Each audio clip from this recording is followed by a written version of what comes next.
লেখালেখির যে যাত্রাটা বেশি দিনের নয়। তো এই চলতেই আমার সঙ্গে এই সংবাদে দেখা হয় একটা প্রোগ্রাম। খুব ভালো লাগে ওর সঙ্গে দেখা করে, এবং ও যেভাবে সমস্ত যে অনুষ্ঠানগুলো পরিচালনা করে এবং অ্যাজ এ মানুষ হিসেবে আমি বলবো যে খুব ভালো। যখনই ওর সঙ্গে কথা বলেছি খুব ভালো লেগেছে, এবং যখনই কোনো সমস্যায় পড়েছি বা অসুবিধা হয়েছে তখন আমি এগিয়ে এসেছি। তো এই আমার প্রথম মানে ঐকতানের হাত ধরে সম্পাদনা করা। এর আগে আমি কোজাগরির হাত ধরে কয়েকটা সম্পাদনা করেছি, কিন্তু এটা আমার ঐকতানের হাত ধরে প্রথম সম্পাদনা করা, এবং খুব ভালো লাগছে। এটা আজকে যেটা দেখছেন, বইটা দেখতে পাচ্ছেন, স্বপ্নের রংতুলি বইটা।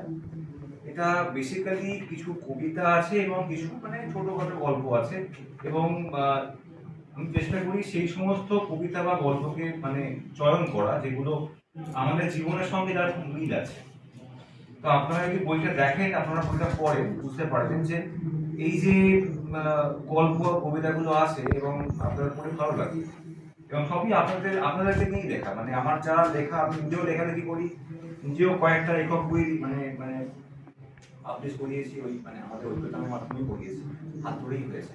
তো সেখানেও বেসিক্যালি আমার লেখা যা সবই আপনাদেরকে নিয়ে, মানে আপনাদের সুখ দুঃখ আনন্দ এসব নিয়েই আমার লেখালেখিগুলো। তো এই লেখাতেও আপনি এই ধরনের সাথেই পাবেন, মানে মোটামুটি আমার যা পরিচিত যারা আছেন, লেখক লেখিকা যারা আছেন, যারা লিখেছেন,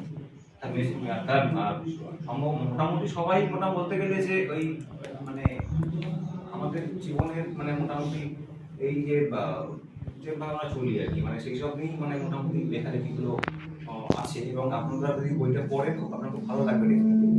তো এটাই বলতে চাই, এবং এটা ঐকতানের হাত ধরে আমার প্রথম সম্পাদনা, এবং আমার খুব ভালো লাগছে, এবং আপনারা এসেছেন, আপনারা ভালো লাগছে, এবং আমার যারা লেখালেখি যারা লিখেছেন, অনেকে আসতে পারেননি, অনেকে এসেছেন, তারা সবাইকে অভিনন্দন। হ্যাঁ, তো এটাই বলবো, খুব ভালো লাগছে।